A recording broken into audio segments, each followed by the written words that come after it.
value, and then +1's it. Okay? And then it returns this function. So what I can do is I can call make counter. I go my counter equals make counter. And then if I go my counter, my counter, my counter, right?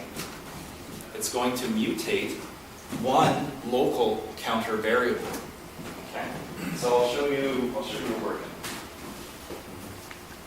So I go example, it says 3, click it again, 4.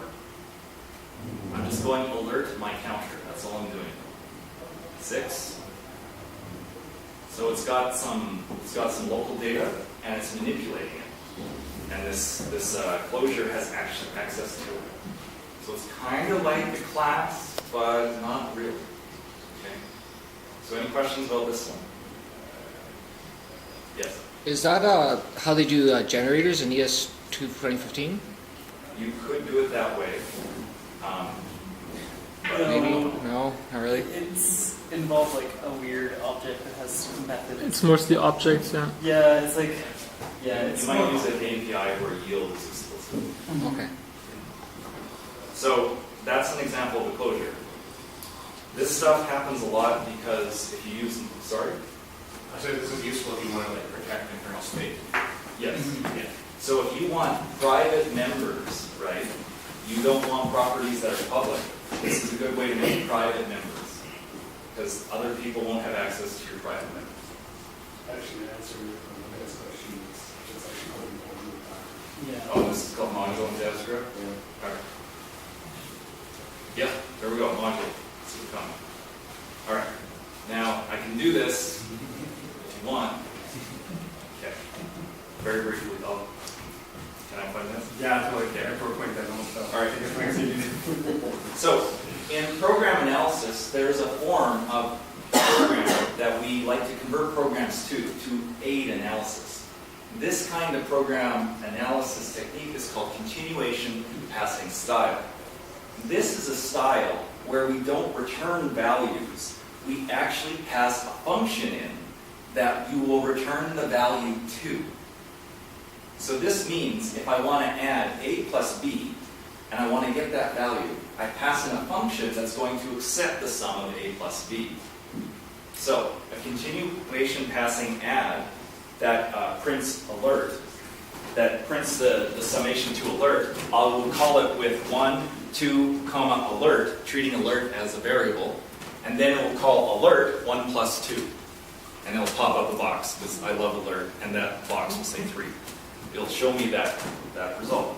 Continuation passing style is something that actually allows us to optimize and reason about programs. So it's a common transformation, and most of your programs can actually be transformed into continuation passing style. Lots of your optimizations in compilers rely upon this issue. So basically it says, let's get rid of return, but you get to pass in what return is. Okay, it sounds a little complicated, kind of is. So let's look at this function, add 1, 2, 3. This function will call CPS add 1 and 2, and then I give the function that's going to return the sum 2. That function is this function right there.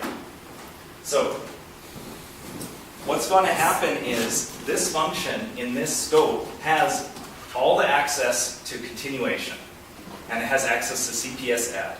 So those are the two things available to it. Now, inside of that function block, we've also got an extra variable that's available to it. And that variable inside of the function body is x. Okay?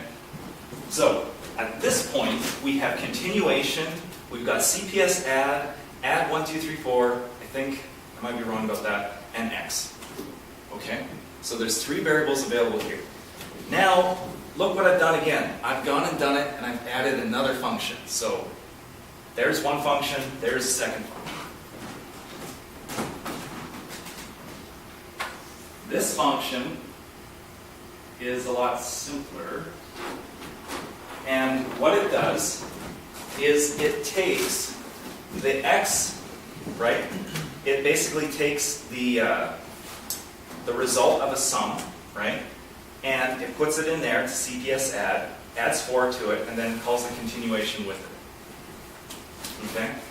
So, what will happen in this case if I pass in add 1, 2, 3 alert, alert will be set. Okay, alert will be set to continuation.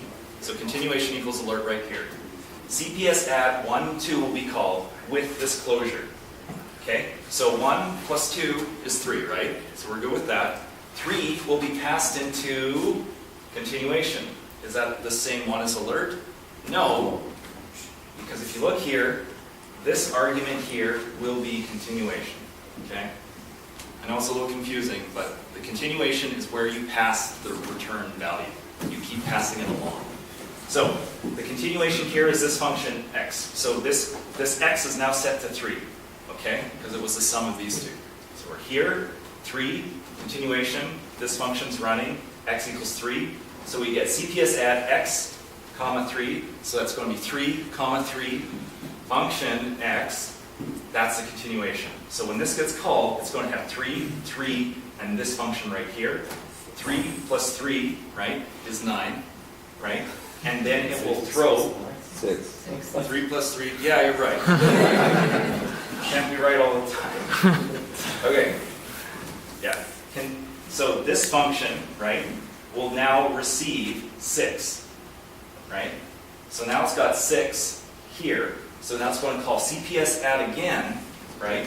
And what is this? What's the value of continuation right here? Alert, right? So it's going to call 6, comma 4, comma alert.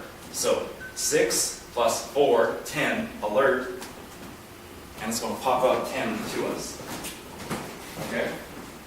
And you should also note that I used x twice, because x is shadowed in there, and that's just to add extra fun and confusion. Alright, so we get alert 10. Now you're thinking, oh, really, why'd you go through that? And then I'll say, well, you should go try programming in Node. Okay. Well, but it becomes a lot better in Node now. It's not. Is it better? Okay. Well, it's not that callback hell anymore. No, it's promise. Yeah. Yeah. So promises were a way to get around this, because getting all these scopes is kind of confusing, and the scopes still had to exist when you returned that closure. So you had to have references to all the scopes, so it got a little confusing, right? So promises are kind of nice because you flatten out the scope. You've got a bunch of bars at the top, and then you go promise function, promise function, promise function, promise function, and you're kind of golden because you don't have deeper and deeper scopes. Okay? So any questions about CPS add? All right, I think that's about it. I've got like another CPS add example that's just more confusing. We'll stop there. All right, so thank you. I hope you got some ideas.